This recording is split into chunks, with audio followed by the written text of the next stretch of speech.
Bonjour et bienvenue dans cette vidéo dans laquelle nous allons voir comment utiliser un rapporteur pour mesurer un angle. Nous allons donc utiliser un nouvel instrument de mesure qui s'appelle le rapporteur et nous allons le regarder de plus près avant de l'utiliser.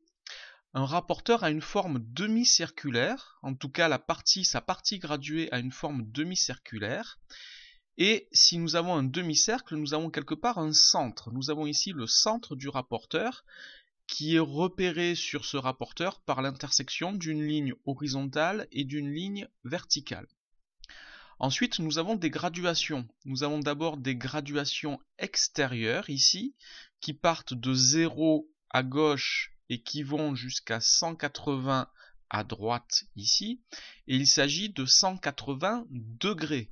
L'unité que nous allons utiliser pour mesurer des angles est le degré. Nous avons aussi des graduations intérieures qui partent de 0 ici à droite et qui vont jusqu'à 180 degrés ici à gauche.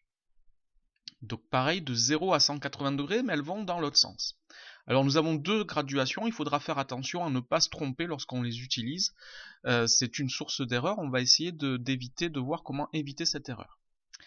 Alors nous allons donc utiliser le rapporteur pour mesurer un angle. L'angle que voici s'appelle XAY ou YAX. Et avant de le mesurer, nous allons nous poser une question qui est: quelle est la nature de cet angle? Est-ce que c'est un angle aigu ou est-ce que c'est un angle obtus?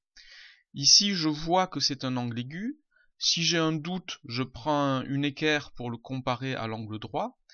Mais si c'est un angle aigu, cela signifie que j'attends une mesure comprise entre 0 et 90 degrés. Ça serait un moyen de vérifier que je ne me suis pas trompé dans l'utilisation des graduations du rapporteur. Alors nous allons maintenant placer le rapporteur et nous allons commencer par placer le centre du rapporteur sur le sommet de l'angle. Donc ici le centre du rapporteur est placé sur le sommet A de notre angle. Je vais ensuite positionner l'un des deux zéros du rapporteur sur l'un des deux côtés de l'angle. Alors moi je vais prendre le zéro extérieur ici et je le positionne sur le côté AY. J'ai un zéro qui est positionné. Et je vais maintenant lire la mesure de l'angle sur l'autre côté de l'angle. Et je ne me trompe pas de graduation, j'ai pris le 0 extérieur, donc je dois utiliser les graduations extérieures. Ici, je lis 54 degrés sur la graduation extérieure. Une petite remarque, si je me trompe et que j'utilise par erreur la graduation intérieure, je lis ici 126 degrés, ce qui n'est pas possible pour un angle aigu, puisque la mesure d'un angle aigu est comprise entre 0 et 90 degrés. Alors, j'ai donc un angle de 54 degrés, mais j'aurais pu positionner mon rapporteur en utilisant les graduations intérieures, et j'aurais pu positionner le 0 de la graduation intérieure sur le côté AX, et dans ce cas-là, je dois faire ma lecture sur les graduations intérieures, et je retrouve ici une mesure de 54 degrés. Voici pour cet angle, et la mesure de cet angle, nous allons mesurer un nouvel angle, l'angle RBS ici, et toujours pareil, je commence par me poser la question: quelle est la nature de cet angle? Ici, il s'agit d'un angle obtus, j'attends donc une mesure comprise entre 90 et 180 degrés.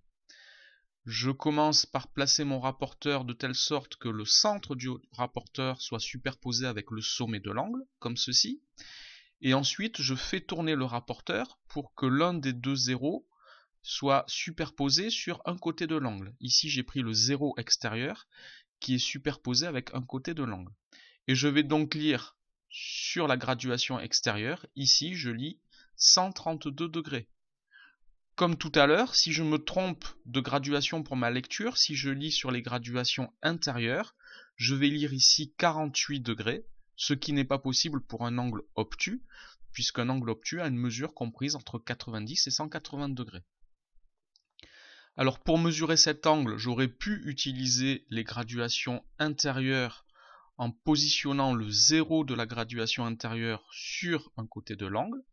Et dans ce cas, la lecture se fait sur l'autre côté, mais attention, sur la graduation intérieure. Et je retrouve bien ici les 132 degrés sur la graduation intérieure. Voilà pour la mesure d'un angle. avec un rapporteur. Merci d'avoir regardé cette vidéo. N'oubliez pas de lui donner un j'aime si vous l'avez aimé et de vous abonner à ma chaîne si elle vous intéresse. Au revoir.